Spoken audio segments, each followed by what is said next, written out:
Hey, weirdos, bring a fiend to a night of terror.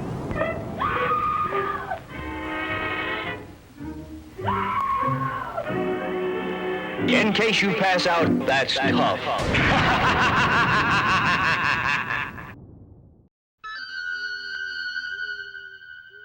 Halloween night. A small American town. 15 years ago.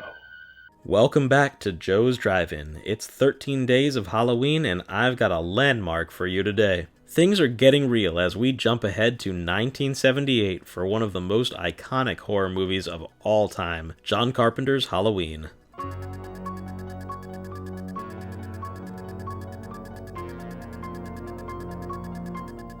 I'd like to start by sharing that this is one of the first horror movies I ever saw. I was actually first introduced to it as a kid. My parents were watching VH1's I Love the 70s. Can you dig it?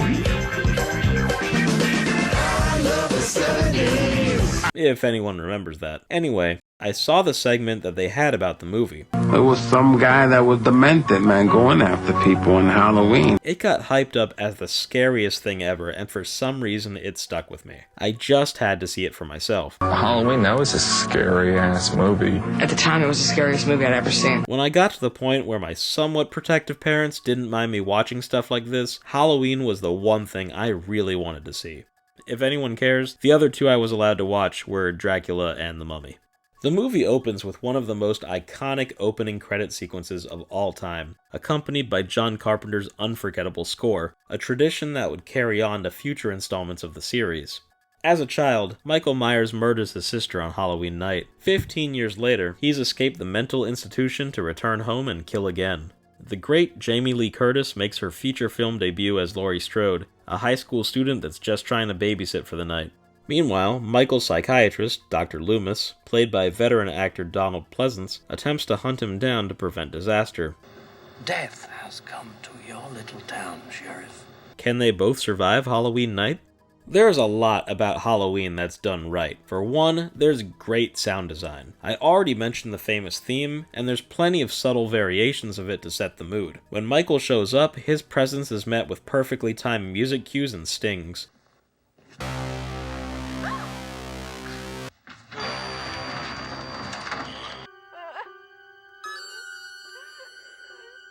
The simplicity of the movie makes it scary. If you're familiar with these types of movies, you may be surprised that there is very little in terms of blood and gore. In fact, there's barely any of it. Halloween is effective because of what you don't see. Many of Michael's kills are off-screen and you see the aftermath, implied, or you see him get somebody but don't actually watch them get finished off. It makes the kills feel grittier and more realistic compared to other films of this genre that are just filled with blood. Beyond that, another subtle scare is just the implication of being watched. That fear you're not alone and someone else is in the house with you is always unnerving.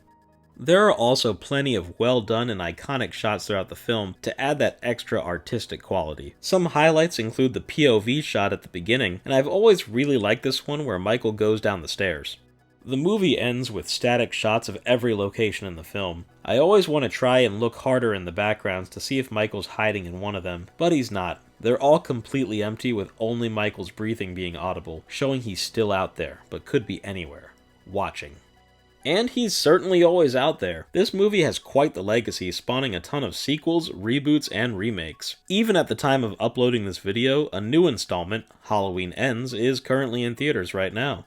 When I watched this as a kid, it scared me in the best way. Not the kind of way that gave me nightmares, but the kind that intrigued me. It made me want more. And since then, I've always been very into the horror genre and the spooky creatures brought out by the Halloween season. I've since branched out and watched a whole lot more horror movies and have seen where the slasher genre has progressed. And I must say that Halloween has aged alright enough, but I do feel there are better slashers out there. Although, that's not to understate the importance the film has had on the genre.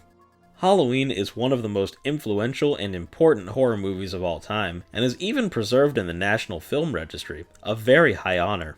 It's often credited as the original slasher film, although that title could be argued. Films like Psycho, The Texas Chainsaw Massacre, and Black Christmas all predate Halloween and fit the description of a slasher film. I guess Halloween is more like the first modern slasher, introducing a formula that countless films would copy in the years to come. A bunch of teenagers get stalked by a killer and are picked off one by one. From a modern perspective, it's easy to call a lot of the things in Halloween cliché, but you gotta remember that it started them in the first place. The success of Halloween really started the slasher craze, leading to a huge boom in movies trying to get a taste of that success. Many of them came and went, but there were two certain killers that would gain the same level of popularity and influence as Halloween, perhaps even surpassing it.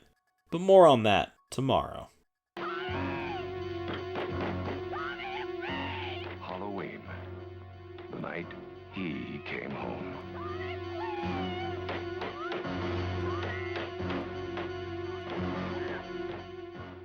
Pleasant nightmares, friends.